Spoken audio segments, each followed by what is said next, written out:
Kick it. Alright, family. Letting everything go live. Checking out everything. Make sure we streaming on. We up on Periscope. We up on Facebook. We up on YouTube. Okay, so that means that if I go to G&J Media .live, G&J Media .live, I should be able to see all the chats. Alright, let's try that. Make sure we ain't missing nothing on G&J. So, we're going to start a little bit early today because we have what we call the per onc this morning.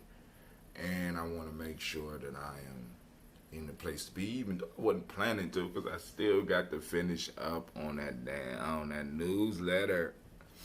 I got it all situated. Now I have to go and do the pictures and all that, and get it proofread. You already know. I'll be like, man. So, let's go and, okay, chat is up on that. Let's go here. Let's fix this before we get popping. Man, we're coming into hopefully an exciting week. Me personally, I'm very excited. Very excited right now. Let's make sure we ain't missing nothing. I had the mic plugged in on YouTube. Let me know how it sounds. Alright, Sister Navita is live in the place. Of course, we had a per onc this morning, 11:30, I think. So we're going to start this a little bit early so we get this conversation and stuff going. Let's go on and make sure that we are streaming on all cylinders. I want to make sure, we can sell tickets, yes. Turn on tickets and events. I did that yesterday, didn't I? We did that yesterday. I know we did. Setting. Boom. In Goose and Saba Challenge, we want to stream there. We want to stream on folk tales for grown folks. We want to stream there. Come on. Alright.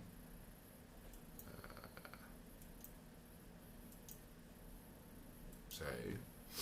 Alright. Y'all ready to get started? Alright, we're live. Let me see if I can pin this up to the top of the screen. Nope, can't pin it up yet.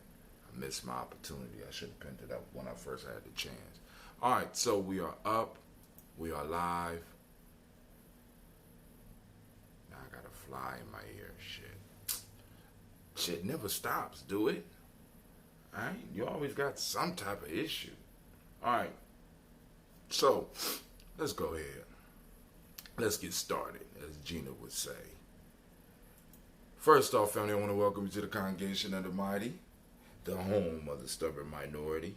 I'm looking stubborn right now. The place where your hustle builds muscle. This is Gye-Nyame Journey Media. Anime was on it this Imani morning. This is a Heart of December production. Of course, you know this is the Daily Toast. We strive to blow up your old paradigm. Shouts out to brother Fred Cox. I see you on there. Let's kick it. Grab your glass. Get your nose ready. Get your health drink together. It's about to go down right here, right now. Live on Gye-Nyame Journey. Like and share. Come on. Come on. Drink your water. Come on, drink your water. But first, take your breath and drink some water. Take your breath and drink some water. Take your breath and drink some water. Take your breath. Drink. Oh man, that third breath feels good. Or should we say, breathe breathe, then drink. Take a deep breath. Now, grab your glass for some water. Get your pitcher of that water. Lift that pitcher of that water. Simply pour some water. Drink, drink, drink, drink. Or should I say, lift, pour, then drink. Man. Now, move your body and drink some water. Stretch. Move your body and drink some water. Okay? Move your body and drink some water. Oh, man. Family, move your body. Drink, drink, drink, drink. Or should I say, move, then drink. Oh, man. But you know what we got to do now? We got to lift those glasses and toast our ancestors. Lift your glass and toast your ancestors. Lift your glass and toast your ancestors, fam. Just lift your glass.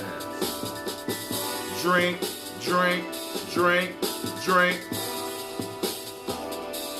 Or should I say, raise, toast, then. Man. Now take your breath and drink some water. Lift and pour yourself some water. Move your body, drink some water. Raise your glass and toast your ancestors. Breathe, live, move, toast. To stay healthy though, remember, breathe, drink, eat, move. Eat culturally appropriately, drink proper amount of water, but take your breath. Lift and pour. Move your body. Toast your ancestors, drink up.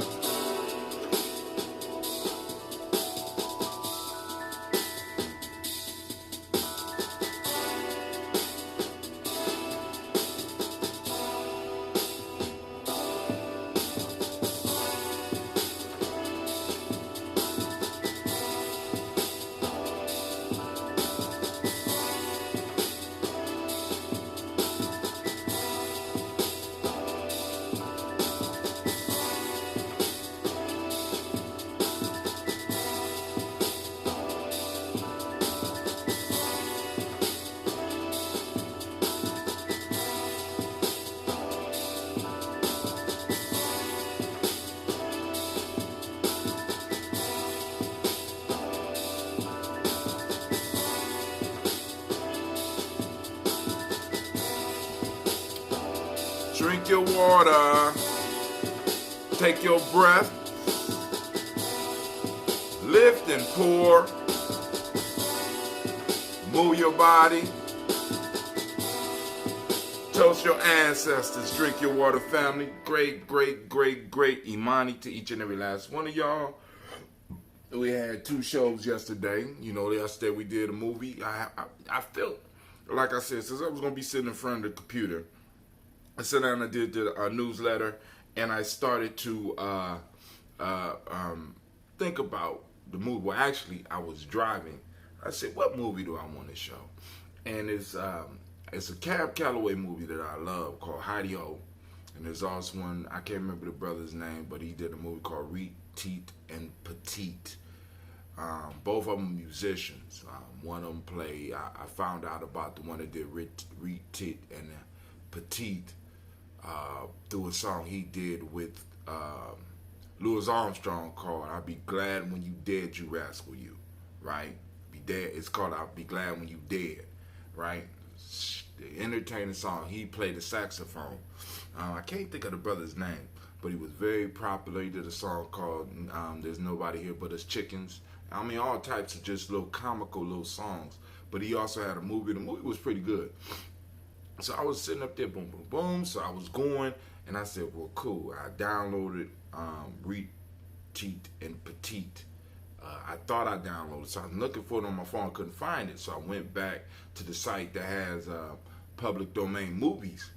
And I said, well, damn, all right, it's up. But the first movie that came up when I looked up Hidey Ho, because I said since I ain't downloaded it, I could show Hidey Ho. First movie that popped up was the movie I showed yesterday called Undercover, right? And it was an instructional movie used by the OSS, the predecessors of the CIA, as well as the Special Forces. That it was it's the predecessor that showed military men and showed the secret services or the spies how they were supposed to operate in other countries. Things to be aware of, like being in tune with the population that you was going to be there with.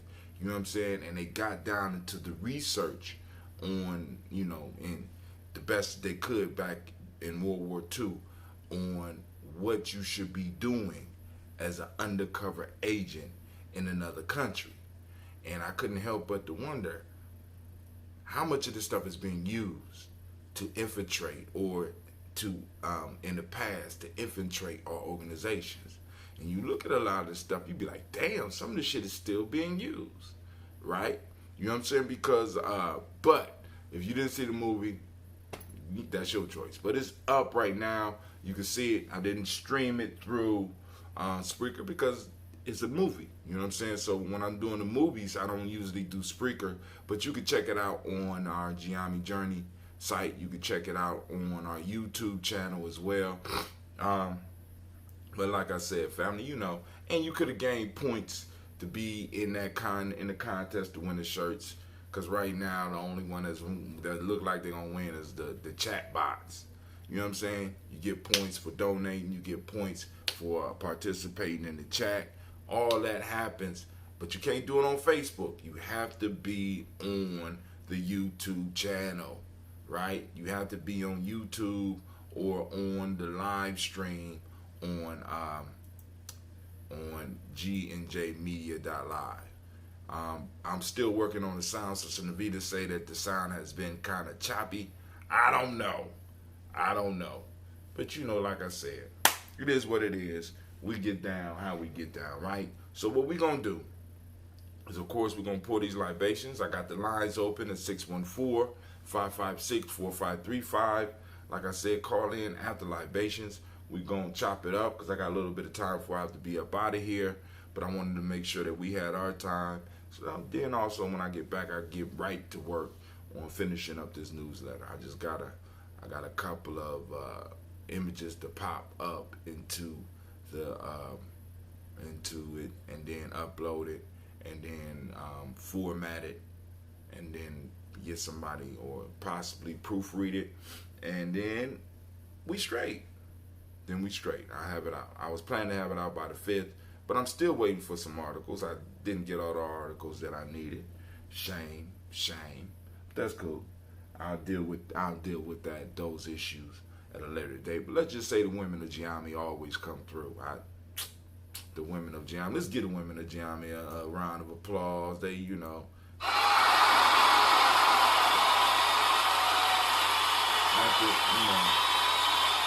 a little bit. Gotta push them just a little bit, right? They get it. Them brothers, man. Let's give them the siren of fuckery. The brothers, yeah. The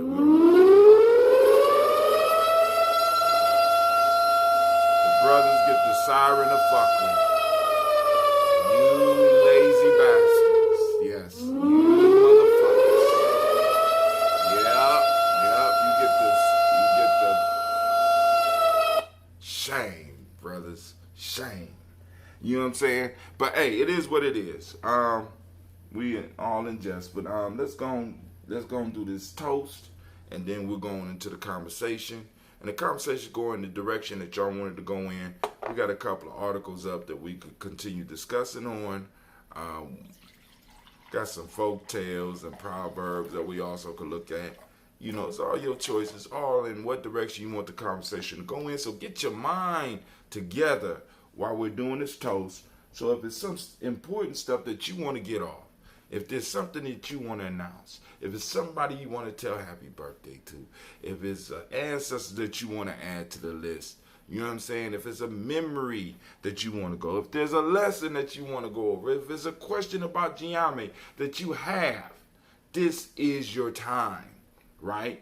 Because we got a while before tomorrow. But one of the things that we do have to announce is that we will be having a camping trip on September 20th through the 22nd. And I am so hyped, right? But then also on the 20th, there's going to be something going on. And then on the 11th, on the 11th, it's going down. I'm trying to let y'all know. In code, I can't really speak on it, but I'm so hyped. I just, oh man, it's going down, down, down, down, down. I'm hyped. Hey, Cleve.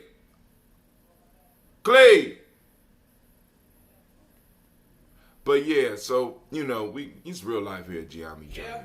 Come here, please. It's real life here at Gye-Nyame Journey. If you could, handle that for me. You know what I'm saying? So, we are, because I think we on 3, possibly 4 years now of doing the toast, and we haven't missed a day yet.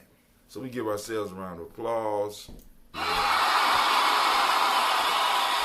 Of course, my sister gonna call while I'm on. Huh? See what? She talking to you.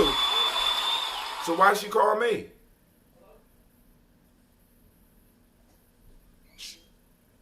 If she called you, why she calling me? Good grief. Man, listen. Family, when I'm on my show, don't call me. You know what I'm saying? Call through the line, 614-556-4535. Be like, it's a mercy. We need your assistance. Black man, can you save us? Then I go into the black cave and I go on and handle business. Right? That's how we do it. All right, so now, let's do this toast and we can have our conversation. Oh, before we do that, let me make sure. I want to make sure I get the right thing up so that we could be prepared for any conversation. I want to pull up my Hootsuite. Pull up the Hootsuite. Yep. And also, we're working on bringing a speaker, but I'm thinking about a lightweight conference, not a full conference, but a lightweight conference where we're going to get rid of some of the old stuff. We're going to change the whole concept of conferences, because not only are you going to leave being able to get in touch with those who were speaking, you know what I'm saying, but you're going to be able to participate in the economic aspect of everything that Gye-Nyame does. You know what I'm saying? We got to build up. YouTube audio is shoddy.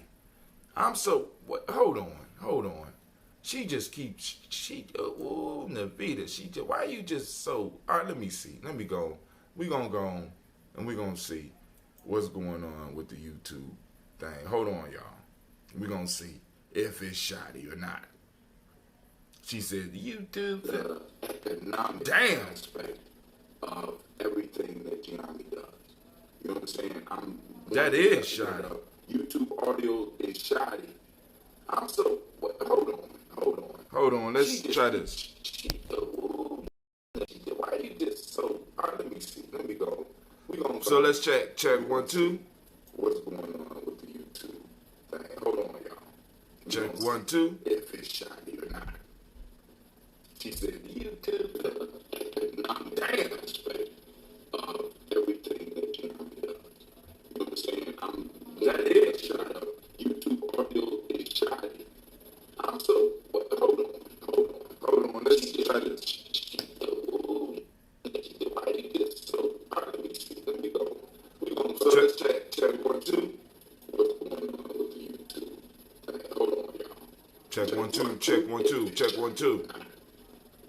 She said YouTube, the economic aspect of everything that Gye-Nyame does.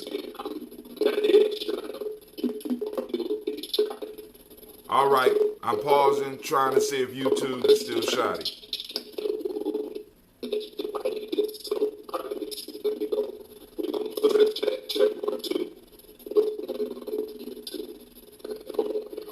Check 1 2.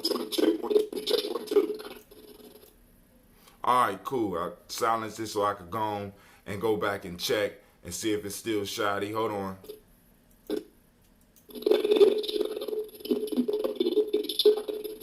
All right, I'm pausing, trying to see if YouTube is still shoddy. It's still shoddy. God damn. Hold on, let me see something else.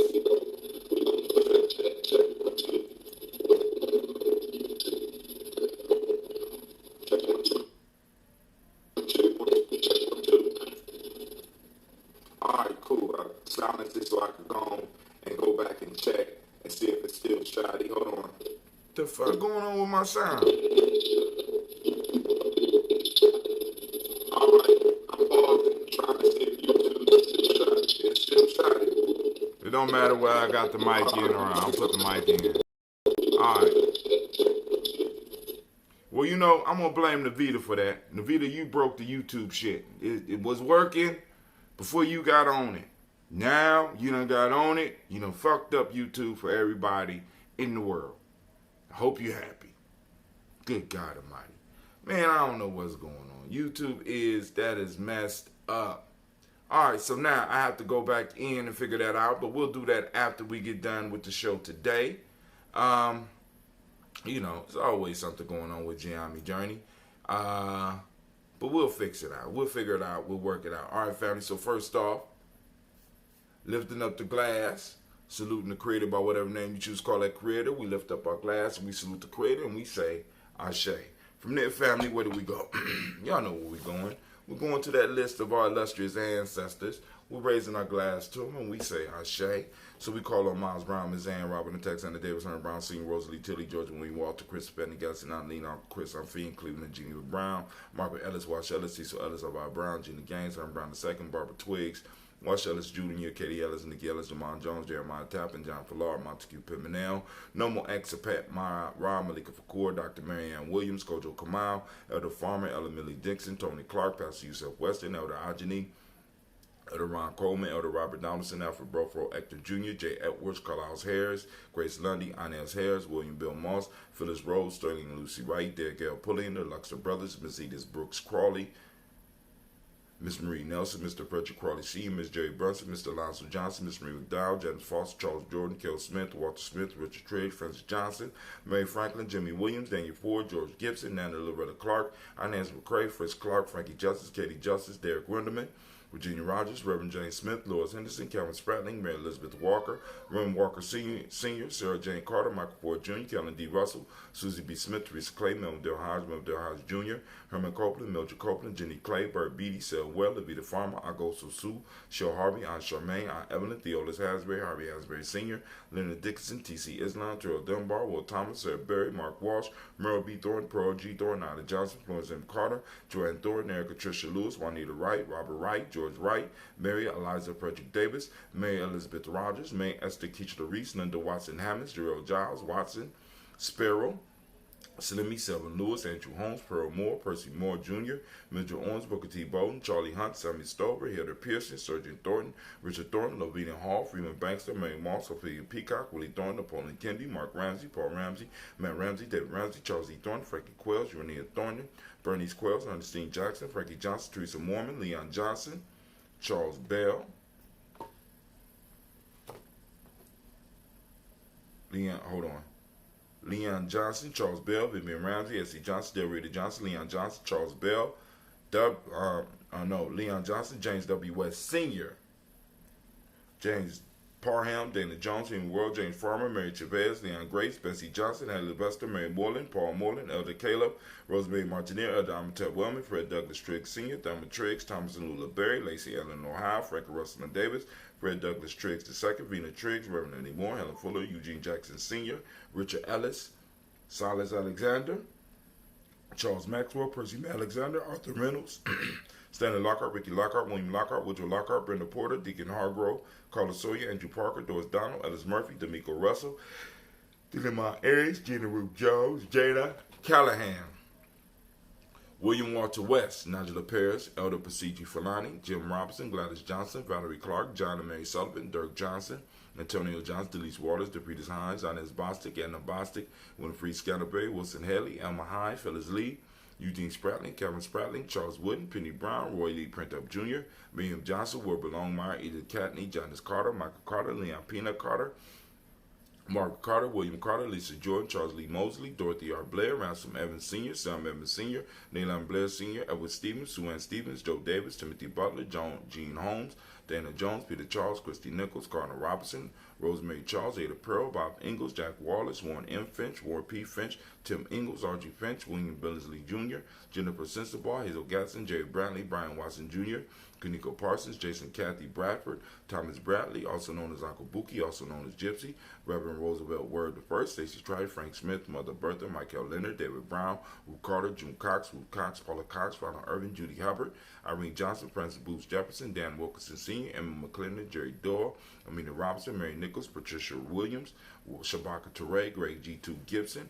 Donna Hill, Richard Gleavis, Lee Irby, Tommy Irby, Boy Irby, Jim Gaucher, George and Hallie Johnson, Archie and Margaret Armstead, Diane Scott, Erica Armstrong, Claire Fox, Gene Evans, Archie Beck, Anna McGill, Charles McDaniel, Christine Cottrell, Becca, Alice Arnold, Arthur Arnold, Hattie Reed, Charles Reed, Eulin Andrew Baker, Patricia Edwin Brooks, Gwendolyn and Bob Hatch, Kimball Vernon, Bradley Kim, Janie Harriet McKay, Spencer Sturgis, Sally Mae Baker, Ethel Baker, Creola Baker, Geneva Baker, Aaron Eno Baby Hatch, Senior, Melly Miller, Housie Hatch, Dad Cleveland, Mother Gibson, Alex Nixon, John Bowie, Lester and Rachel Saunders, Dorita Ross, Riola Ross, Robert Nelson, Preston Stevenson, Leroy Stokes, Neely Johnson, Fletcher Swan, Maddie and Charlie Scott, Ida Casey, Thomas Coper, Vivian Stevenson, Mona Ann Lewis, Cornetta Lyman Lewis, John Jackson, William Dallas Lewis, Mae Francis, Chappelle Jackson, Michael Slade, Joanne Perkins, Richard Jackson, Martha Ford Dawson, Big Mama, Nanny Harris, Eva Ford, James Hairston, Margaret Towns, Mary Williams, Leroy Q. Heath Sr., Ira Moore, Miss Vanilla, Alice Motley, Geraldine Elizabeth, Douglas Thompson, Earlton Houston, Lynn Alls, Elijah Alls, Jerome Alls from West Staten, Joe Jamel Alls, Ann Pierce, Donald Carter, Lily Green, Nathan Green, Beth Vaughn, John Dewey, Ruth Beard, Tim Butler, Ramey Laura Newton, J.B. Foggy, Thomas Newton Sr., Barbara Naeem, Jeanette Sanders, Jerry C. Sanders, Roy Pruitt, H.J. Brantley Sr., Henry Wilson, Rufus Jenkins, Minnie Wilson, Catherine Sanders, Muriel Ellis, Elizabeth Sanders, Henrietta Irby, Mildred Armstead, Margaret Armstead, Captain Anthony, Ruth Brown, Charles Walker, Charlie Walker Sr., Charles Walker Sr., Charlie Walker, Cecil Russell, Diane Irvin, Haroon Phillips, William Ford, Margaret Logan, Phyllis Barnett, Lee Irvin Sr., Michael Irvin, Ozella Watson, Hugo Watson, John Caldwell Sr., Robbie Lee Caldwell, Nevaeh Mitchell, Ron McCormick Sr., Sabrina Easley, Rashawn Easley, Javon McCormick, Barbara Ann Reed, Dorothy Ann Reed, John Reed, Shekamaha Reed Jr., John Reed Jr., Patricia Reed, Edward R. Benson Sr., Ethel H. McNair, Lois Fernandez, Jacqueline Broadus, Reginald Oliver, Mazarine Coker, George Swan, Imani Grayson, Charles Scott, Charles H. Scott, Michael Morgan, Charlene Morgan, Sybil Edwards McNabb, Annie Ferguson, William Ferguson,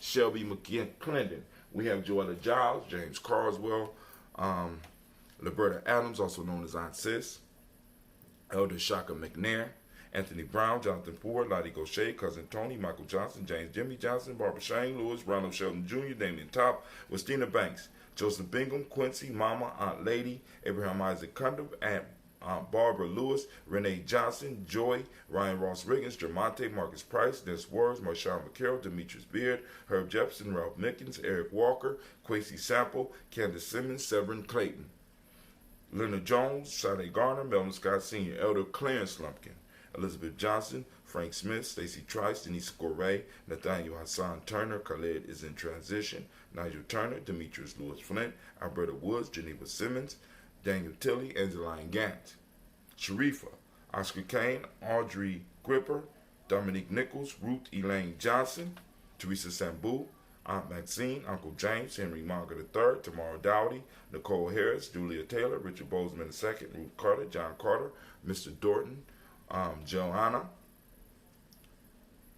Desandra, Lynette Lewis, Henderson Mosley, Charles Jordan, Henry Essex II, Fannie L. Webb, Dan Walton, Aulau T. Sue Walton, Emma Walton, James, Randolph Giles, Sonny, Pete Walton, William Walton, Fred Powers, Elijah Juan Hakeem Nkomo, Alberta T. Davis, Charles Davis, Willie R. Mackey, also known as Dr. Karimi Mackey, Victor Bowden, Drusilla Kitty Berger, Lucy White, Robert Lee White, Emma Jean White, Talton, Roger White, R.L. White, Jesse White, Ruby Jewel White, Johnson Carl White, Jesse Woods, Talia Woods, Lennox, Jim Woods, Lizzie Woods, Juanita Alexander Brown, Cynthia Ann White.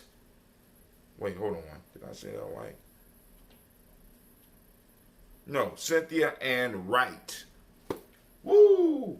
Family, we raise our glass to all of our ancestors, and we say, Ashe. From there, we move on to the present moment. Right now, we are in Imani. Once again, we want to give all those Imani born who know where their power lies. We want to salute the Imani born. And where is my audience at? Can I get my audience? Give them a round of applause. Come on. That's right. All the Imani borns, you deserve it.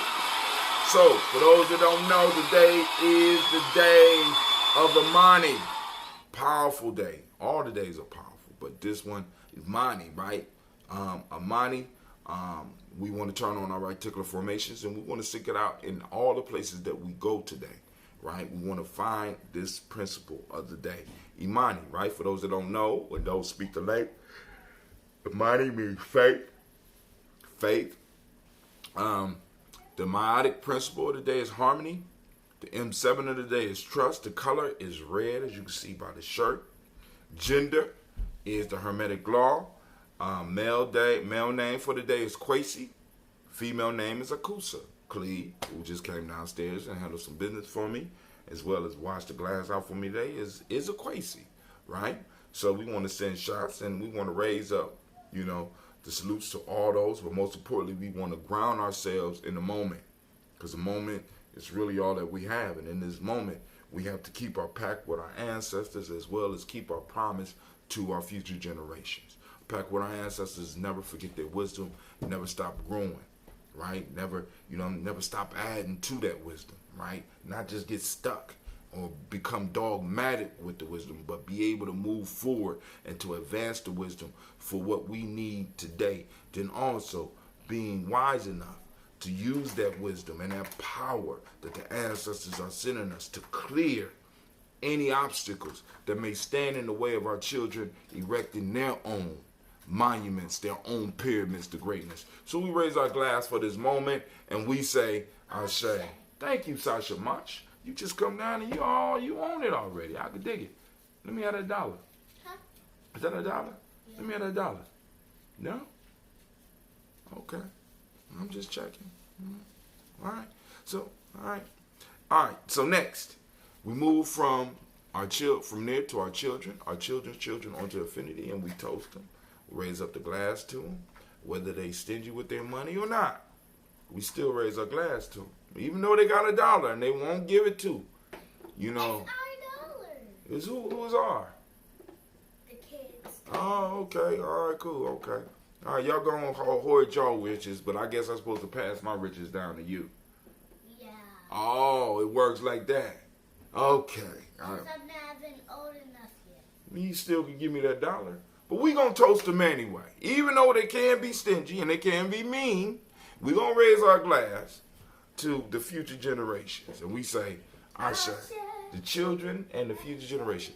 Next, we move on, and we move to all of our relations, and we toast, and we say, Ashe, from all our relations, this is that toast for you. One of those toasts for you.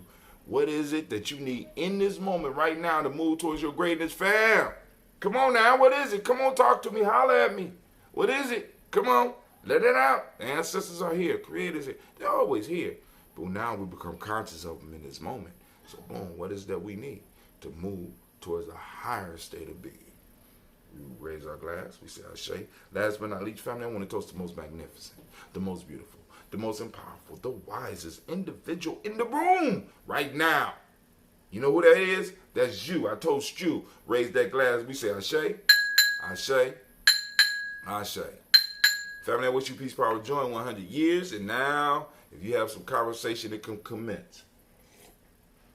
And if not, I'll talk to myself for a couple minutes before I get off, so I can get out here on time. Let's see. Hold on. Let's see.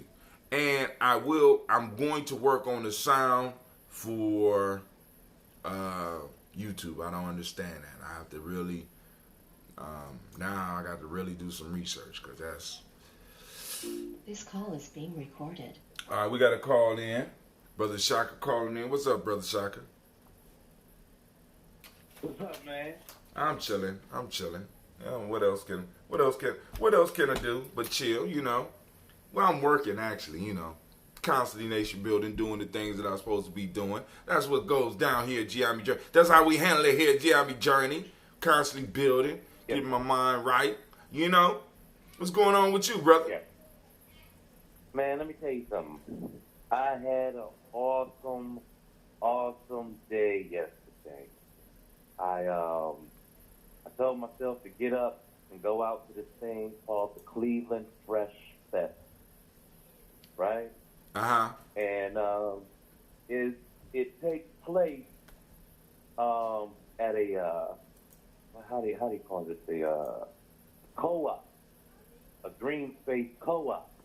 Mm-hmm. And so they growing everything over there. It's called Ridall is the name of the space. They got a little playground there, but outside of the playground they got I forget what you call them, the little spaces inside and outside. What do you call them? The little domes?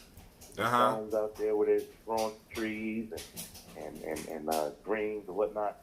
And so anyways, man, this I go out here and I see all cultural people, and it's in the hood, and ain't no nonsense out there. You got the elders walking around with they walking sticks, and ain't nobody hassling them. You got the millennials walking around showing respect. It was beautiful, man. And then all the different vendors are set up, and now the performance. But it's been years since I've stood on stage with the premier reggae act of Cleveland, Carlos Jones and the Plus Band. And he was out there doing his reggae.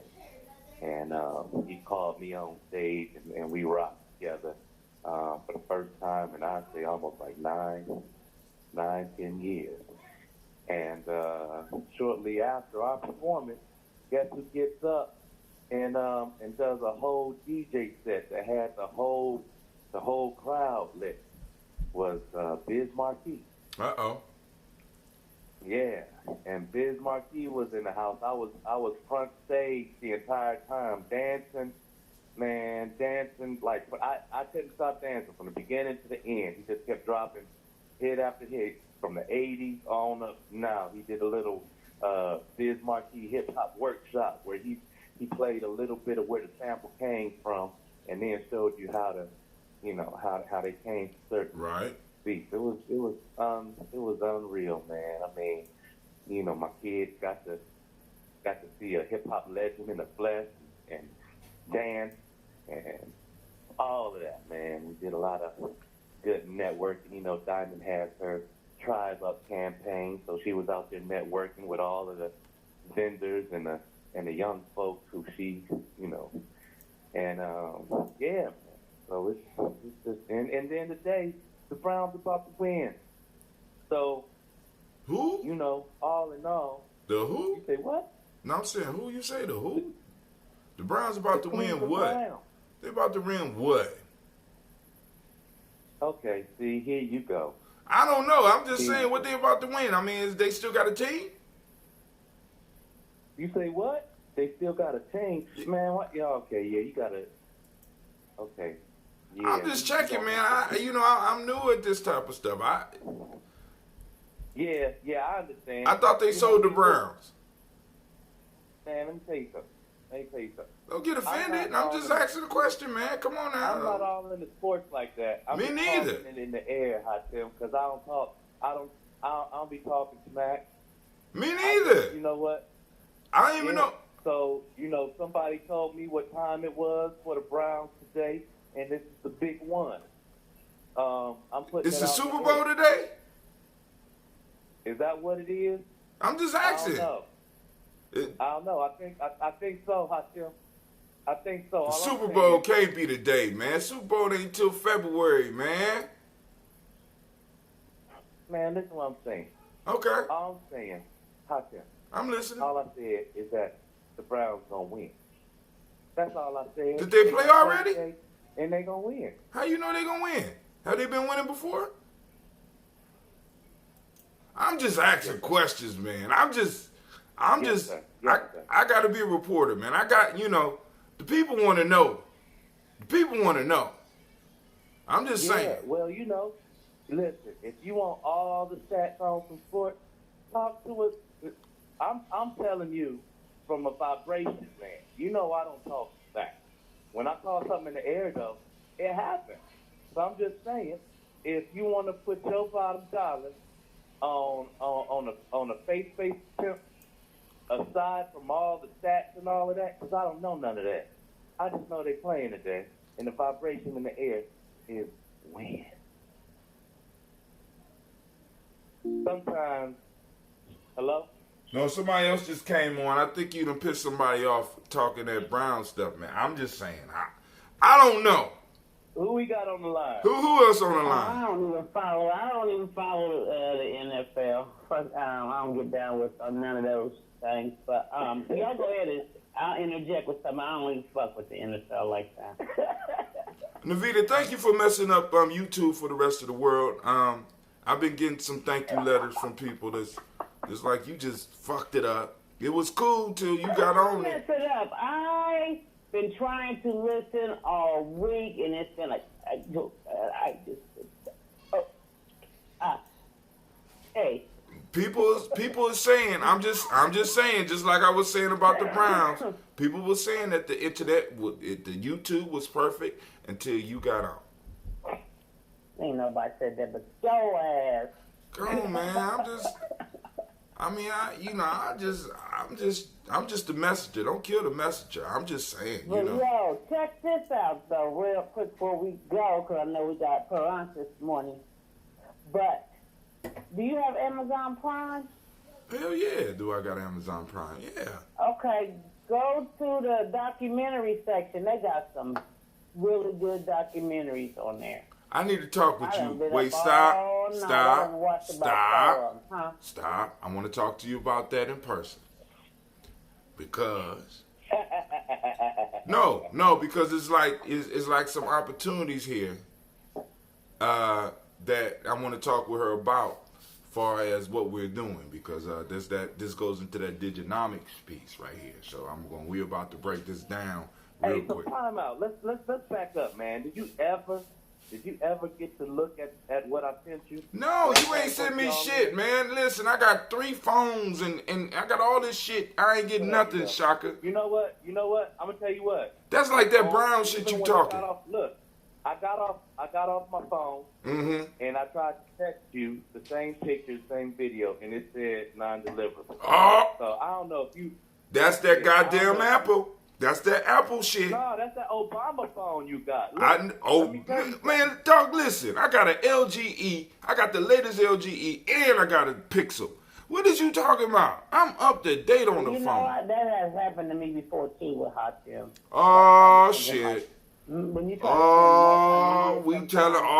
snapping. They snapping. Navita. Wait, first off,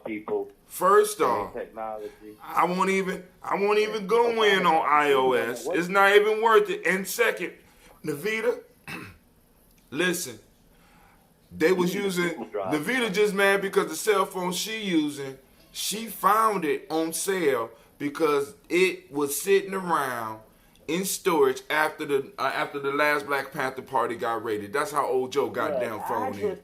I'm just saying. You want to talk about phones? I seen your phone. I've been asking you to update your phone for 2 years now. 2 years.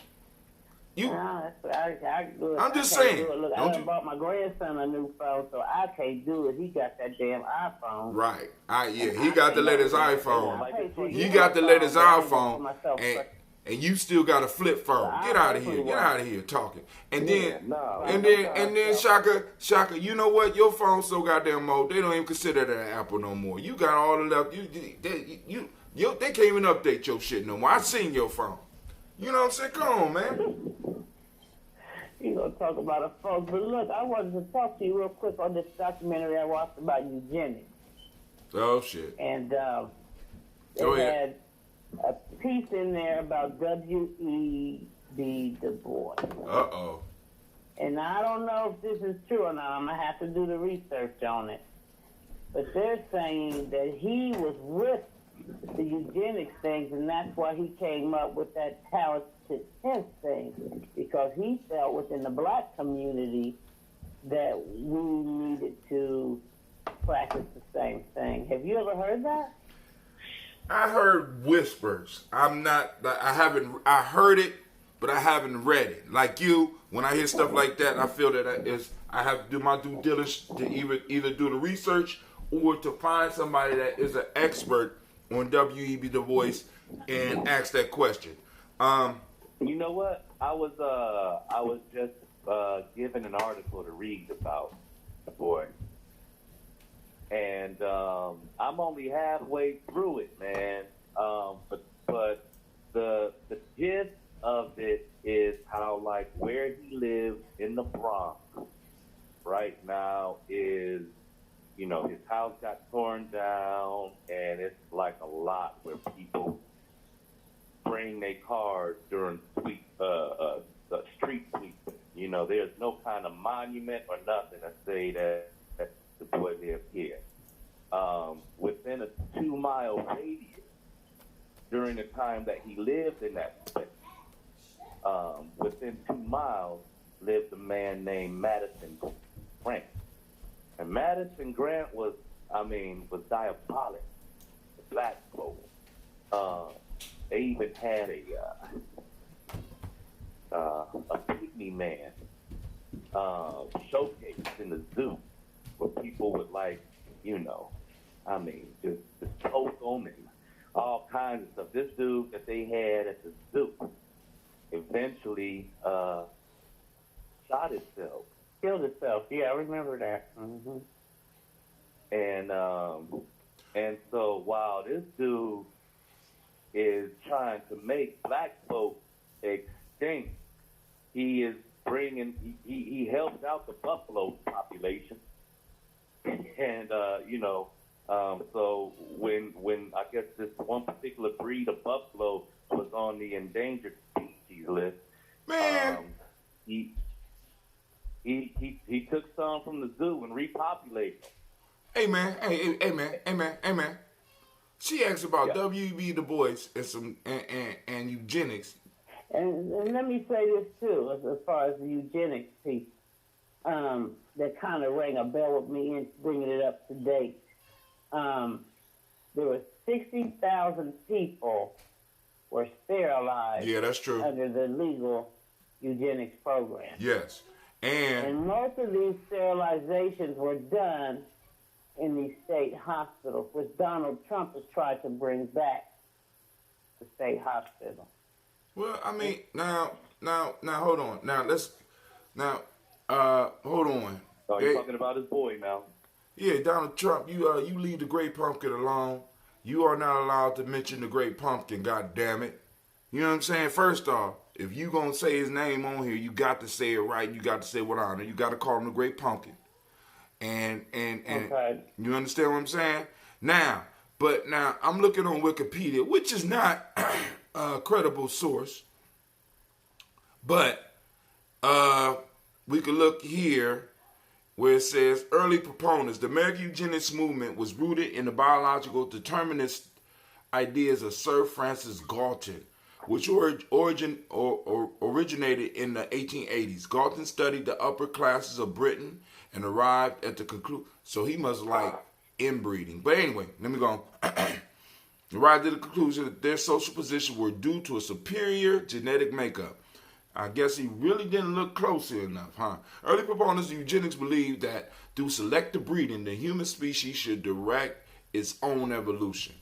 They tended to believe in genetic superiority of Nordic, German, and Anglo-Saxon peoples, supported strict immigration and anti-miscegenation laws, and supported the forcible sterilization of the poor, disabled, and immoral.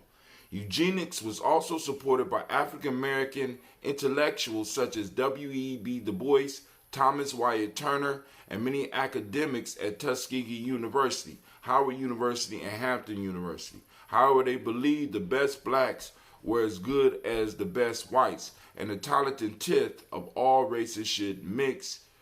W.E. Du Bois believed only fit blacks should procreate to eradicate the racist heritage of moral inequity. And they cite stuff on here. Let's see. Marilyn M. Singleton, The Science of Eugenics America, Moral Detour, Journal of American Physicians and Surgeons. And then also they cite Dorr, Gregory, Logan, Angela, 2011, Quality Not Mere Quantity Counts Black Eugenics and the NAACP Baby Contest.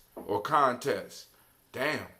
A Century of Eugenics in America, from the Indiana Experiment to the Human Genome Era, Indiana University Press. So they cite this shit from about W. Du Bois.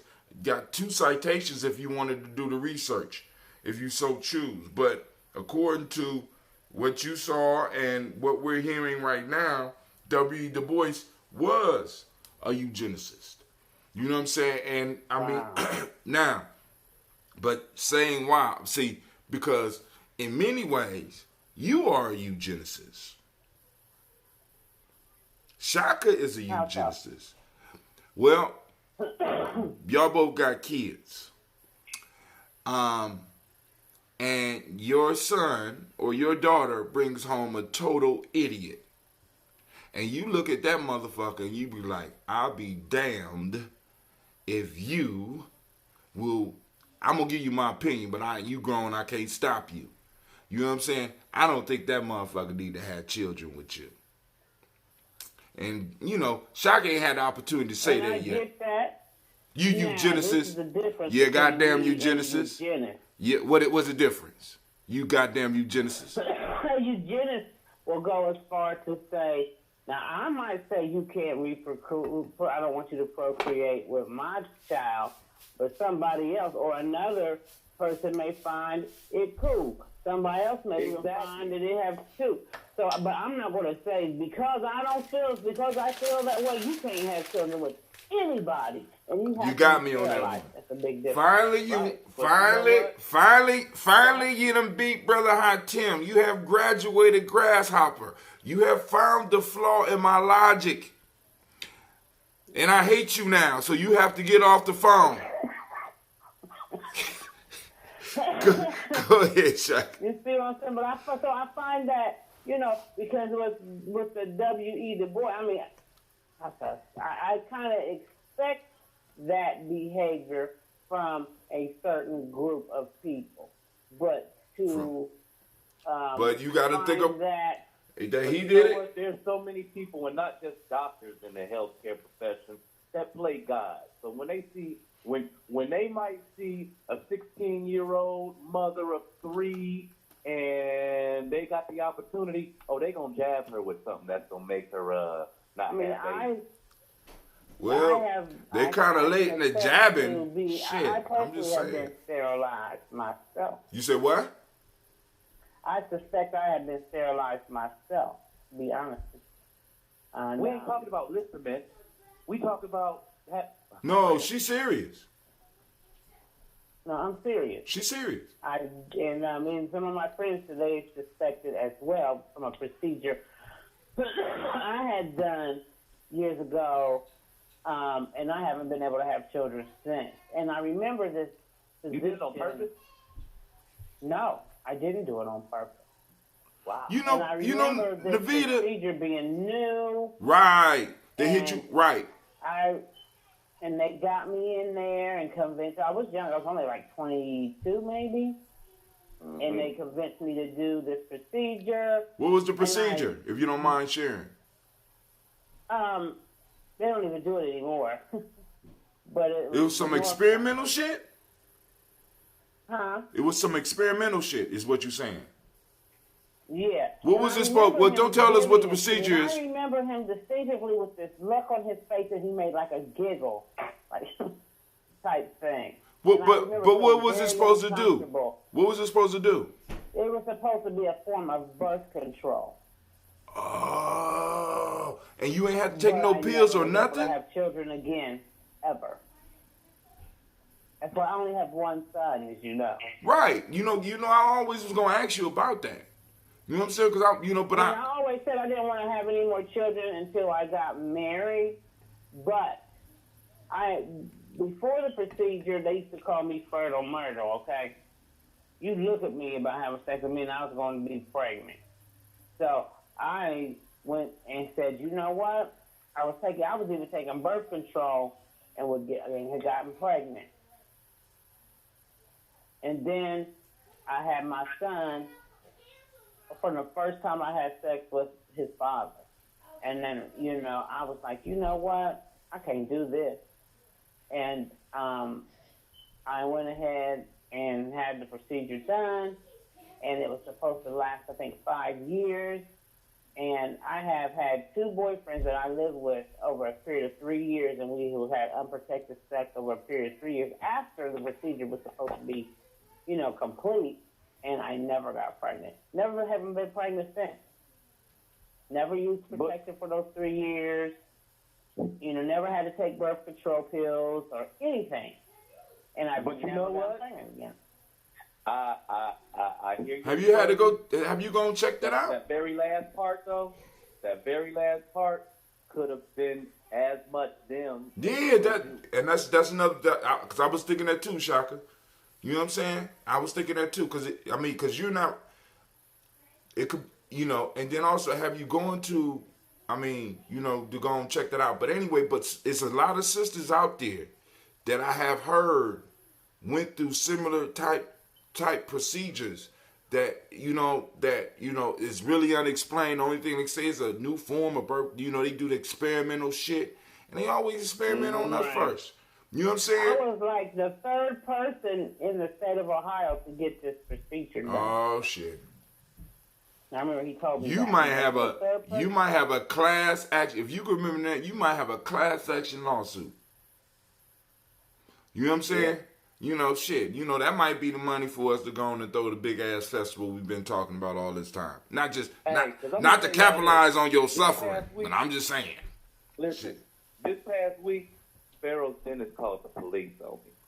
Pharaoh's who? And his dentist. And it wasn't his dentist. It was somebody filling in. It was some white dude. His dentist is a Asian woman, and she on maternity leave. So got this strange white dude up in his mouth, pushing needles up in his gums. And when Pharaoh yelled, he gonna try to tell him, you can't yell like that in here. And what you feeling is not pain, it's pressure. I said, hold on, time out. The one thing you ain't gonna do is bullshit my son, because he tells the truth. So I'm gonna talk to him, and you do what you do. And this dude got offended, and while he still got the needle in his gums, he gonna try to stand up and talk at me. I said, you know what? Your ass needs to leave the room right now. And he did. And so the whole piece is they had my son gassed up for a procedure, and he wasn't going to do the work because he was intimidated with me being a daddy. And so you ain't allowed to be no man if you black. What country you think you at? Where you think you at? You can't be no man and be black here in America, especially with them curly hair and shit. You know what I'm saying? They looking at you trying to figure out what the fuck is he anyway. Is he a Samoan? Is he black? What is it? He dangerous. He one of those groups that carry a switchblade. Then they call the police. And so look, here's the piece though, man. I shoot pool every night with an anesthesiologist. And he was like, get him up. Wait a minute. Time out. All right, stop. Hold on. All right, back up. How come your stories always take a sharp turn? Nigga, hold on. You play pool with who? With an anesthesiologist. Every night? Every night. Okay. All right. Y'all heard. Now, I just want to know, is it just me? I might need to do a poll on this. Do Shaka's stories always take a sharp... Go ahead. Tell us about that. Because now he playing pool with an anesthesiologist. You have the details? Go ahead. Hold on, let me finish, man. Go ahead. He got the I Baba told him about what happened earlier that day. And he's like, "Doctor, find your son a new dentist." He was like, there's so much going on that's not regulated with them. There's so many crazy people sliding into dentistry just because they got the letters next to their name. And one dude just last week got fired from the practice because he just loved hearing kids being tortured. So he wouldn't even be putting them under and just be pulling teeth out just to hear these kids in agony. So yeah, we living in a strange time, dog. But you know what? And what's sad is you can imagine. I mean, after all the shit that they done programmed us with and exposed us to, far as the TV and the movies, it's not even, that shit is not even out of the question. You know what I mean? At one time you be like, nah. But I'm sitting up here like, shit, my baby be going to the dentist. You know what I'm saying? I mean, I went to one dentist, man, in Columbus, man, and like, cause we had to go within, you know, cause you got, when you got insurance, you got to go within these certain areas. So I went to one dentist. We had to go down in the basement. It was dark and shit down there. I'm like, I don't know about this shit here. This is like a dungeon, you know, and already, you know. But I have problems with doctors and dentists anyway, so, you know, it's almost like, I don't trust them. On top of that, like I say, it's like, I mean, it sounds like you could be a dentist just like you a general contractor. You got some letters, okay, put those right there. Oh, yeah. I mean, come on, man. I mean, really, that's why I be telling people it's important for us, as far as what we do, to become the certifying bodies. Because this is what they did. They have capitalized these areas. And they say we are the only ones that could certify. And then they get their groups to certify these individuals. So now the whole piece is, if I have the right connections, I might not even have to go to the goddamn school. Because I can certify, you know, my cousin can certify me. We don't know if these motherfuckers actually went to the school. You know what I'm saying? This is where these are the times that we're living in. You know?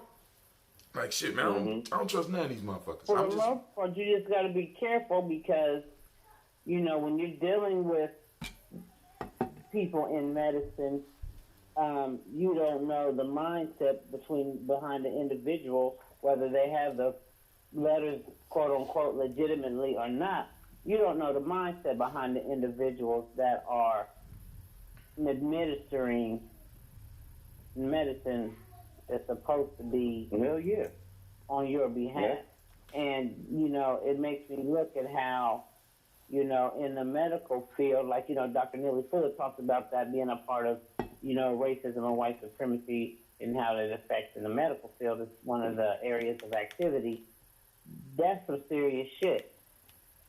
And we need more of our people to get in those fields. Not just our people. We need people in our tribes. Our people with our, So that, because like you said, I can't know how you think until, like, for example, if you think about a village, you have people that master different things. And in order for that village to function, of course, you know, you need the doctors and you need the people that could work with it. So we need to have that stuff so that we know, boom, that we got something in common.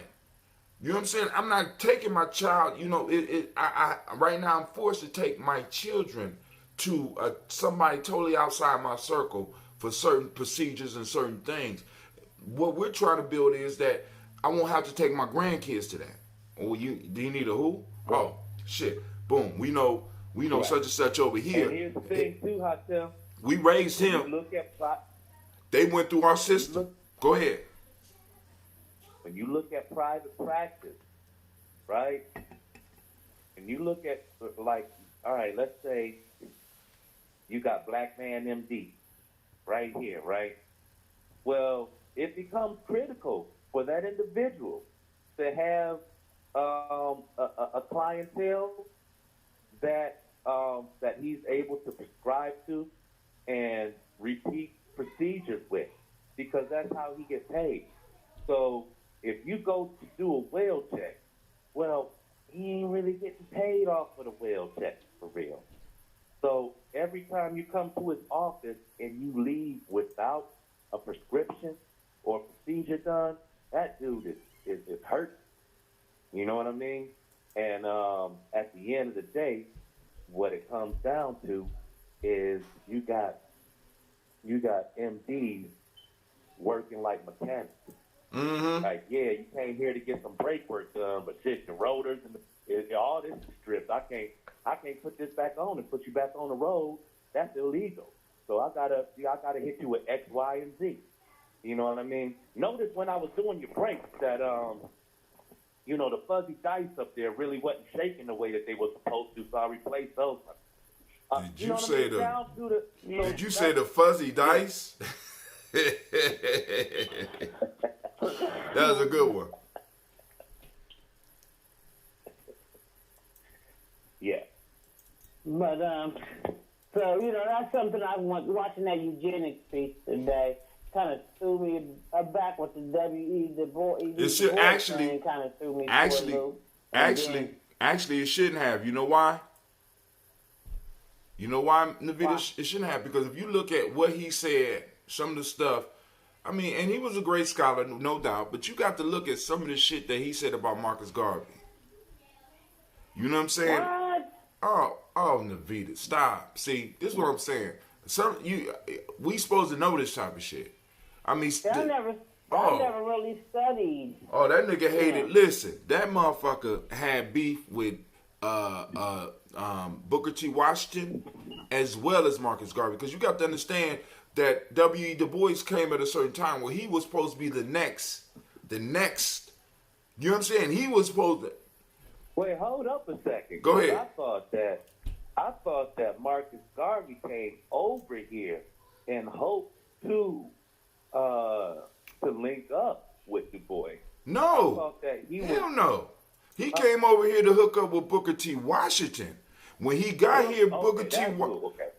Washington just had died, but you got to understand that Booker T. Washington outshined in many ways W.E.B. Du Bois. W.E. Du Bois was like one of the first ones that had the certification of white folks.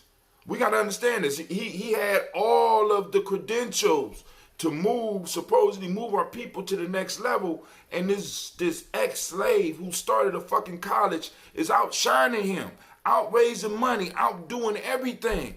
Motherfuckers don't even understand how cold Booker T. Washington was at his time, right? You know what? Booker T. Go ahead. In a certain light, amongst entertainers, you can almost say the same thing about Nat King Cole. Oh shit, Nat! Listen, Nat family. The first Rich Paul rule was run on Nat King Cole. Nat King Cole. The first what? What happened with Rich Paul? One of the first times it really happened in modern times was with Nat King Cole. Nat King Cole was so cold with it that after he produced all his shit, his lawyers made a deal with the federal government that he would be able to pay off all the taxes for his shit forever. So this means that all the royalties that his family gets right now from his shit is tax-free. They cut that shit out because Nat King Cole had that shit on lock. His family is still making money off his shit. So every time there's a royalty paid, there is absolutely no tax pulled out because he was the last one that was able to set this up in the way that it was set up. I don't know who his lawyers were, who his accountants were, but as an accountant, you might be able to look up the rule where they cut this shit out because of Nat King Cole.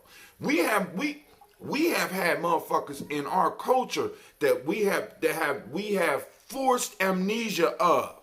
You know what I'm saying? The shit that they was able to do. You know what I'm saying? Like, for example, with Sammy Davis. We know about Elder Harry because Elder Harry, they ain't gonna shut him up. But a lot of motherfuckers don't know that one of the first names that Martin Luther King would say outside of Harry was called Sammy. When them motherfuckers went to jail, Sammy would have enough money to walk in and get everybody out. And he used to do that shit. Motherfuckers don't know this shit. You know what I'm saying? And it's incredible. It's incredible the shit that we don't know. And we just sit up here and be like, boom, you know, we ain't did this, we ain't did that. Nah, we ain't, no, nigga, shut up. You don't know. Right. You know what I'm saying? But back to, now, W.E.B. Du Bois was being groomed in a sense to take leadership, supposedly, of the race. Booker T. Washington came up and basically it's like he totally overshadowed this dude. The first black graduate from Harvard. The motherfucker that speaks several languages and shit. This mixed motherfucker who was supposed to be the leader of the race.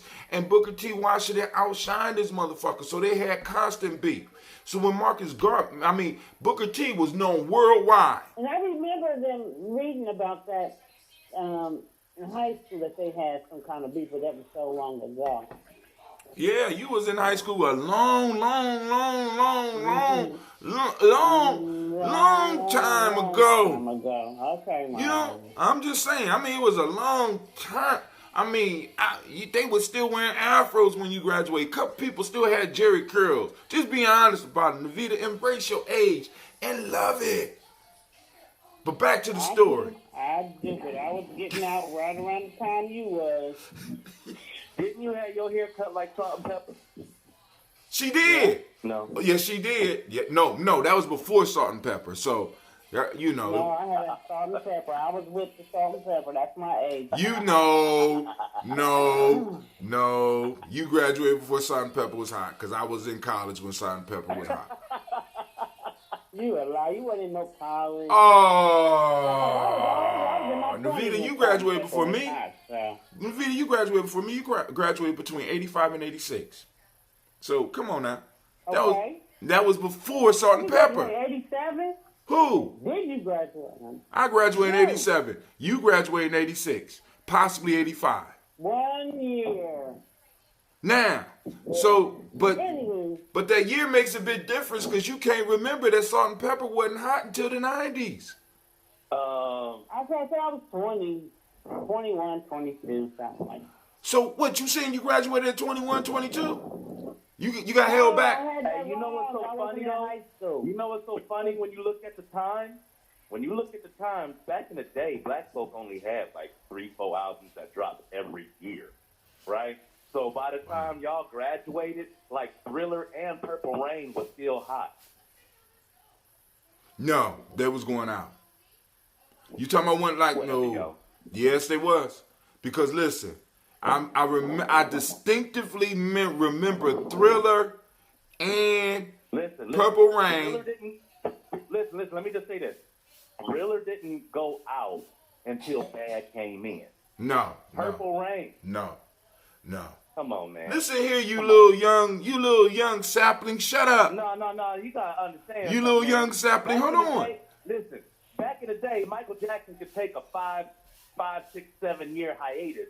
Dude, it was still making money. Would you listen to me? I ain't say he wasn't making money, but it wasn't hot because when Michael Jackson and Prince's shit was hot, you had the gangster motherfuckers wearing them ugly ass jackets. Huh? Today? What's hotter than Thriller?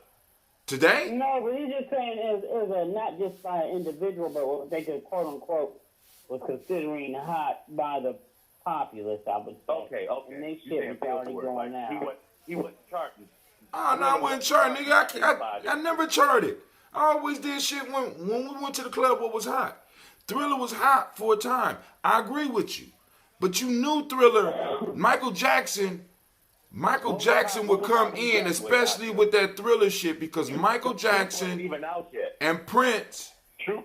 Who? True. Listen. Troop came on the heels of the Michael Jackson shit, dude. No, he didn't. No, right. He didn't. Ooh, Troop? The deal did, yes. The Troop came after all of them. All right. All of them had them old cheap-ass Jerry curls. Nigga, everybody had a cheap-ass Jerry curl. Especially... until later. Who? Listen what I'm saying to you. You talking about spread my wings you and fly. Ready for the world. Who? You was one of those ready for the world motherfuckers. Who? You was one of the Force MDs. Love is a house, and you got the key, motherfucker. Know what I'm saying to you? You can't play with me with music, Hakeem. Man, listen. And after 7 just had a 30-year anniversary. 30 years, Shaka. 30 years? Shaka, 30 years? Yeah. Nigga, you 30. You a little bit over 30. Shut up with your young ass. You ain't even allowed to talk about this right now. You know, you disrespect your elders. You talking about 30? 30 years? You know, what year was it 30 years ago? What year was it 30 years ago? 89. Shaka. 89. You sure?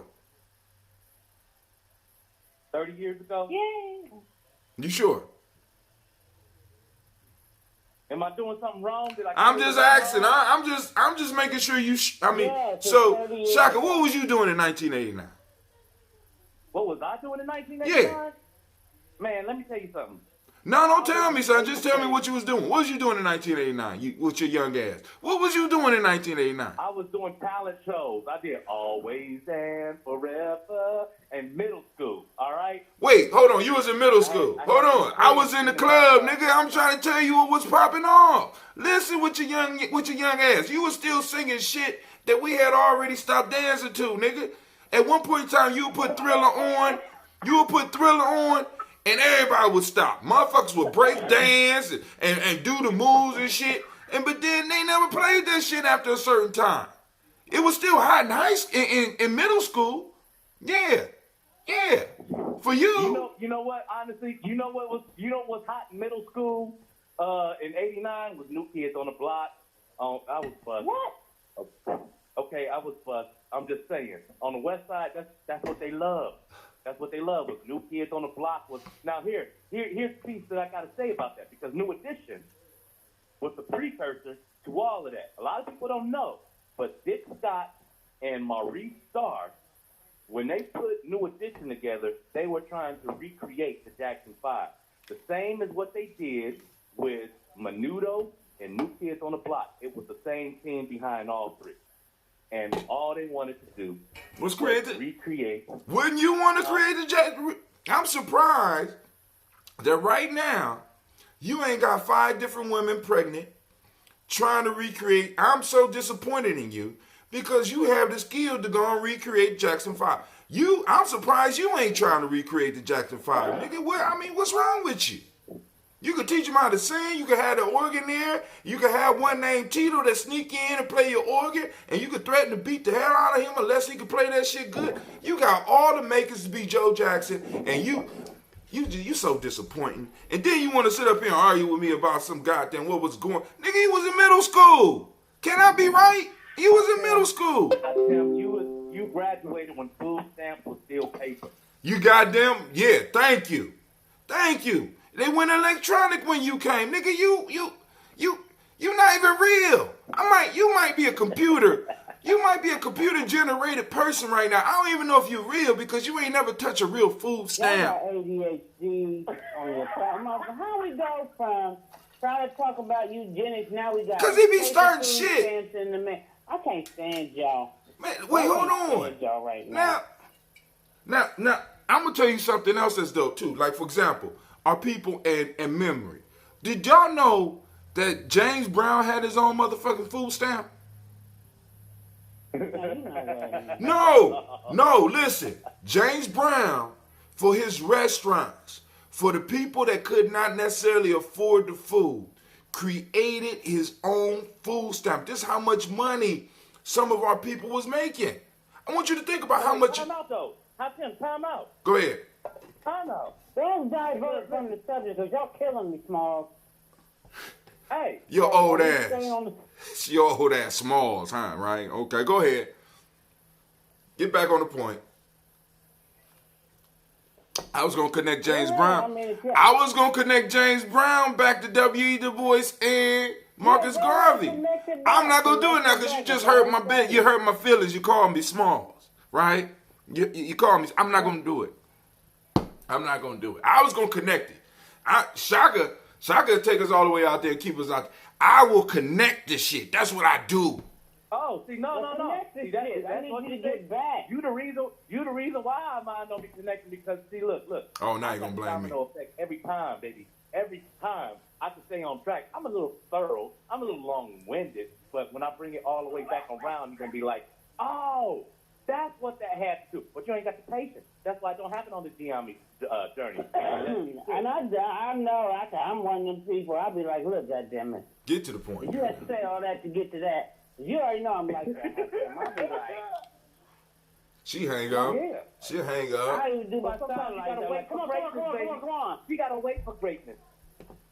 What? Yeah. Nigga, hold on. Let's get. All good things come to those who wait. That's some bullshit. I ain't never agree with that one. You know, sometimes you gotta take That's action. why you ain't got your reparations yet. Damn. All right, go ahead. Damn, that was a low blow. Nevertheless, so probably That that was- James Brown back to the WEB the boy. I want to see the. I was just fucking with y'all. I ain't gonna do. I can't do that. But I probably could. But I ain't gonna. That would take too I long. know you can't, It's take too long. What? Do you know?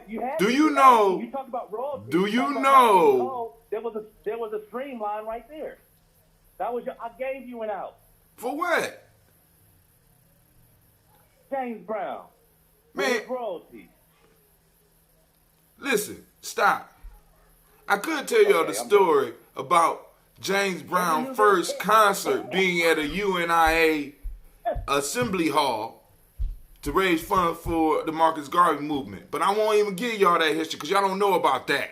Well, give it to us then, shit. I can't because I made the shit up right here on the spot. So give me a couple of seconds.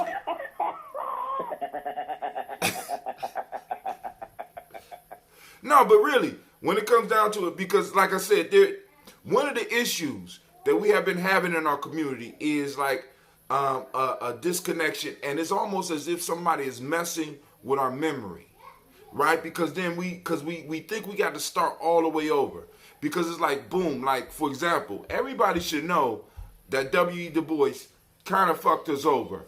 But then when he went to Ghana, because Nomo told us that when he went to Ghana, one of the first things he tried to do was to apologize for fucking up the Marcus Garvey movement. Because not only did he have beef with Marcus Garvey, because what happened was right before W.E.B. Du Bois died, Marcus Garvey came over here trying to meet with him.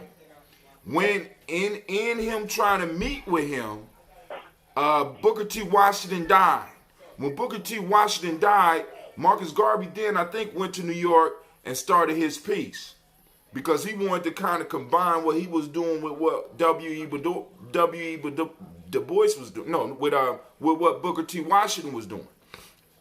Now, when Marcus Garvey started to rise, W.E.B. Du Bois really started hating because he now, not only do I got to deal with this ex-slave American motherfucker, now I got to deal with this motherfucker from another place. I can't take it. And he just started just going off, right? You know, and I mean, but Marcus Garvey. You know what's so crazy about that, Hot Tim? Go ahead. I don't know how it was back then, but when you feel like somebody has out-cultured you, ain't no way to redeem yourself from that. Like, and what I mean is on some basic stuff. You got basic black people that speak one language, right? Right. And imagine you got this guy coming around. He's speaking your language on your level of intellect, and then he able to jump into something patois and some spiritual lineage that you ain't even connected with. There ain't no way to come up with that. You think so? Would you, if you were to give a label, would you label W.E.B. Du Bois as an elitist? Yeah, shit. The talented, yes, he was an elitist. See, but this the issue. Based on this conversation, I don't have. There was no other way. Right. I don't have an issue with him being an elitist. But when he went over for like Firestone to go on, and fuck up what Marcus Garvey had going on, that's where I have a problem with it. You know what I'm saying? Because that's part of the history a lot of people don't talk about. Too, just like when you hear people like the interview I did with Joe from Brooklyn, who did the ran on Spike Lee and the Jewish agenda. Well, you listen to him, even he has this whole dichotomy of black people where there's the good black people, and then there's your dirty cousins that follow.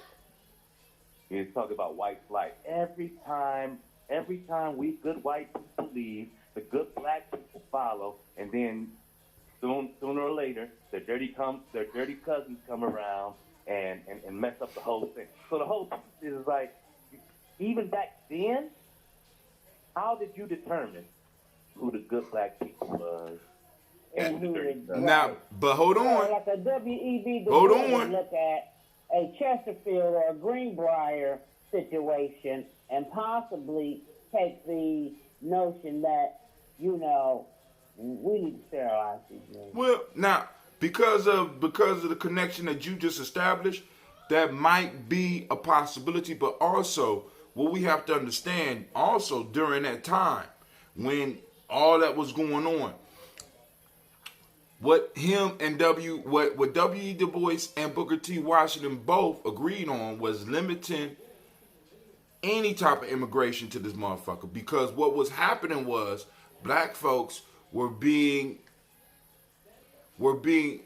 had a problem with new immigrants coming in, because basically what happens is that the very same labels that Joe from Brooklyn would put on niggas was the same ideas that was put on the people that Joe from Brooklyn probably come from. Because if you look at history, Irish wasn't considered white in the way that America talks about white, which is actually an American, probably American creation. Italians weren't considered white. You know what I'm saying? So we have to understand that a pecking order was laid out, and a lot of the descriptions that in a sense fell upon us were the descriptions that were originally used for other West Asian people. You know what I'm saying? How you gonna call somebody that's so coming? You're saying that the immigration piece they was against because they felt like the brother from Nigeria. No. You got You got to understand. See, because you going all the way to listen, that wasn't until 1965 possibly where they really start letting black folks come in. We're talking about immigrants from Italy, immigrants from Ireland, immigrants. Okay. You know what I'm saying? Because that was problematic, because we still had this race question and what was going to be done with black folks. And one thing that both of those two giants at the time could agree on was that these immigrants wouldn't do no good for this argument. Because right now you hear white people say, well, my ancestors wasn't here. We didn't get here until the 1900s. You know what I'm saying? It watered down the whole argument as far as reparations, because that was still an issue that we had to deal with. Now, they might not agree how we was to deal with it. You know what I'm saying? Because W.E.B. talked about the talented tit, while Booker T. Washington was talking about drop your buckets where you are. You know what I'm saying? And out of those two arguments, the one that Marcus Garvey was more attracted to, which was going to piss off a lot of people, was Booker T's identification. Was what Booker T said. Because Booker T was saying, look, if we're going to raise through society, we got to learn how to do some of the basics. This is the part that we miss about his argument. You know, for some reason, we think more like W.E.B. Du Bois. I got a question for you. When everybody got degrees, who gonna fix the motherfucking pipes up under the house? Who gonna build the house? So let me ask you something. Go ahead. Let's say right now, Mm-hmm. and you know, not on no let's say, because I know that somewhere it's a few of these folks whose stories fit this. They parents did whatever they had to do in their homeland to win them a ticket for their kids to get over here and to get into college and to get a degree, get a good job, the American dream, blase shit. This person came over here, went to Case Western Reserve University, wants to get into community building or whatnot. Stop right here. What part of the black dilemma I want to clean mommy's car. No, you're both. does this? Where is this person in the conversation? So now, far as black Yes. All right, now, first thing we got to understand, Shaka, and I know this is going to offend your universal ass, but it's cool. All right. First off, one of the major issues that we had as far as black people in America is identification. And not in the Moorish style or anything else. It's really identifying ourselves within the context of where we are. We have been in America for over 400 years, right?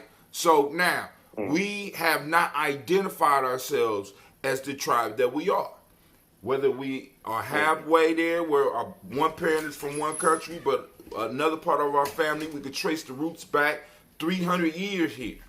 We haven't identified who we are, which makes it kind of difficult for us to really, what's wrong? Your car key.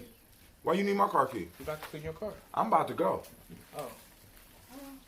Where's mommy's? We haven't been able to identify ourselves. Break right here for a Right second. here. Because I'm going to bring another character Leave it, into I'm this. right here. Don't bring another character. Let me deal with the first character. Let me deal with the first character. Oh, the other day? Let me deal with the first character. Okay, go ahead. So worldwide, we have been identifying ourselves by melanin content, while everybody else is identifying themselves by a territory and a group. So Exactly. in America, we have been identifying ourselves by color. Everybody else has been identifying themselves by territory and group. Now, that puts us at a disadvantage. Because once again, because like I was kind of trying to talk about this yesterday, a domesticated animal is in danger because the domesticated animal is not raised in most cases to be a pet. They're raised to be food. And as black people, we have been raised to be food for the system. And a lot of us don't understand it. We've been domesticated to a point where we don't have the common sense to realize that every group collects itself so that it could defend itself against the other groups. We ain't got to worry about the wild animals anymore. We got to worry about the wild humans. But as African Americans, we just join with everybody else, not realizing that these motherfuckers are taking chunks of us, chunks of our economics, chunks of our social system, chunks of all this off to their own places. Now, so the individual that came from another country wants to benefit in America. What is the benefit in America? The benefit of America is that America is able to practice capitalism because first off, it was able to do the major thing that capitalism has always tried to do. Make the most for the least amount paid. In America, they were able to produce wealth for generations without paying any labor, which built up a large amount of wealth that other people could come from other countries and participate in. Now, the issue to that is that now we are identifying ourselves by location and by group, which means that all the other people that have been able to come in and take advantage of the fact that we were lost and that we were domesticated and we was allowing people to eat up off of us is no longer happening. So now it becomes a problem. Because I want to stress this to you, and everybody under the sound of my voice, whether you hear it now or hear it later, please understand that Pan-Africanism is not a universal thing. It's some shit that was brewed up here in America. The whole Afrocentric idea was brewed up here basically in America and supported. Okay, now can I Go ahead. Now can I bring the other guy? Bring the other guy in. The other guy, man, we had a cup of coffee at Home Depot. And he like, man, look, showed me his ID from the UN, right? Mm-hmm. His tribal identification card. Because he even went through the whole process of declaring himself sovereign, and he got an ID that is issued by the UN. Where are we at with this move? Now, I'm going to say this. For you to go to the UN. Now check this out. Get your car and all that shit. Go and surrender your citizenship to any country. Now, if this motherfucker's expelled from America, where is he gonna go? The UN really don't have no power. The UN will not step in and come get his ass out of jail. See, what a lot of people don't understand is when we start talking sovereignty, Serenity without power to defend that shit is useless. This is what I'm trying to get niggas to understand. You can talk all this serenity shit, but if you can't protect it, it's not real. The UN can't stop motherfuckers from killing each other in Rwanda. So how the fuck they supposed to protect? How they supposed to protect you in America? So what? You pull out the ID, you speeding, boom, boom, boom, or you going fast? Somebody you pull out the ID. What's that supposed to do? We dealing with real issues here, real life issues that many of us have to deal with on a daily basis. Worrying about getting pulled over. So you pull out an ID from the UN. What the UN gonna do if they shoot your ass? Just ask it. What the UN gonna do? You got an ID from the UN. A group of powerless. What they gonna do? Huh? Absolutely nothing. Tell me what they gonna do. Absolutely nothing. They can't do nothing. They don't have no jurisdiction in this motherfucker. So what? You got an ID from the UN? UN is a bunch of powerless motherfuckers that America still run. So you will surrender your American citizenship so you can become part of an organization that was started by Americans so they can make it easier for them to conquer the rest of the motherfucking world. What kind of sense does that make? We have allowed motherfuckers to make us feel bad for being where we are and being who we are. We are the original Americans. And I'm not talking about the original motherfuckers on this land. I'm talking about the original people that come up out of the hell of this motherfucking place. And we're talking about surrendering who the fuck we are. Especially, now I ain't surrendering shit till you give me my money. Period. For us to be thinking otherwise is almost crazy to me. When everything you need is coming from this motherfucker right now. Come on, man. So then we got people that's coming into the country that's new, that's talking about, well, my family didn't own slaves. You're becoming part of the United States, and the United States sanctioned that shit. So the fines that are accrued on the United States and the benefits that you will receive as an American citizen are contingent on the fact that there were people here that were slaves and they are owed, and until that debt, when that debt is paid, if you're an American citizen, you will participate in the payments. Enough said. Enough said. See, we've been identifying ourselves by colors, which is basically, which weakens our claim. I done heard people talk about, until we all rise up as blacks, we're never going to, our battles against white supremacy. Okay, cool, where white supremacy offers at? I know exactly where the United States of America meet. Please tell me where white supremacy meets and where I could go and sue them. What court can I take them to? Come on, man. I mean, serenity. Come on now.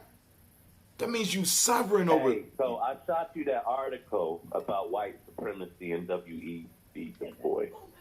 It's on timeline. So. Okay. So, but it's kind of late. Or in the conversation, rather, not the timeline, but in the comments. Right. Oh, in the comments. Okay. Let me go and check. But yo, I gotta get up because I gotta get over. I'm supposed to be over at 2. You make me sick. You can't leave now, man. You just started it. I ain't you gotta started. Read the lines open. Somebody about to get their ass whooped. I gotta go because y'all. Somebody about to start screaming in the Gye-Nyame household because somebody done messed up. You ain't doing nothing with your talk, man.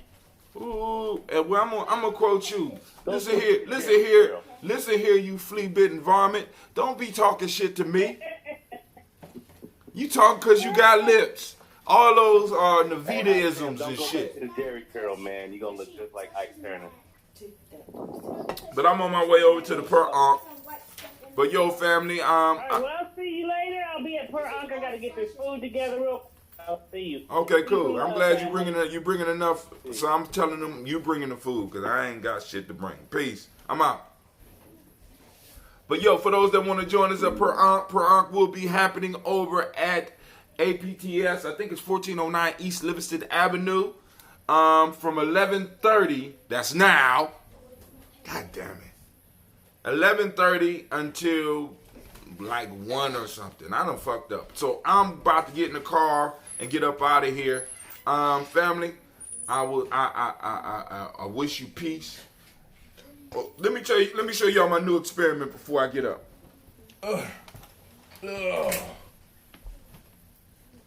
I'm sore because I was doing capoeira.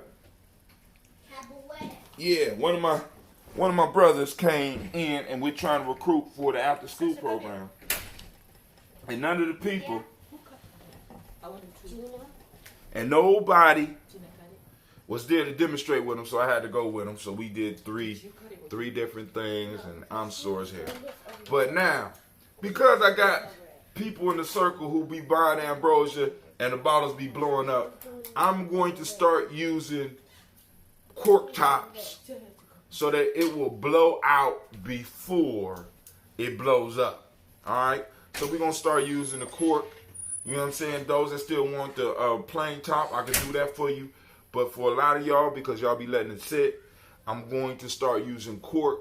And also you can pull a cork and you can smell it and you can see how much it's aged or whatever and all that. So family, but I'm up and I'm out. I'm on my way to the Per Ankh. So I will see y'all there. This is Brother Hatim. And once again, I want to remind you that you have now joined the congregation of the mighty, the home of the stubborn minority. Do I look stubborn right here? I want Gina to such a too.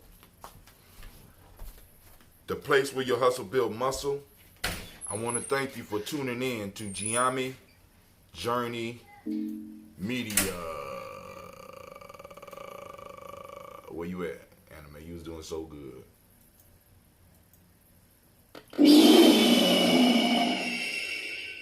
It's a Heart of a Simple production. Try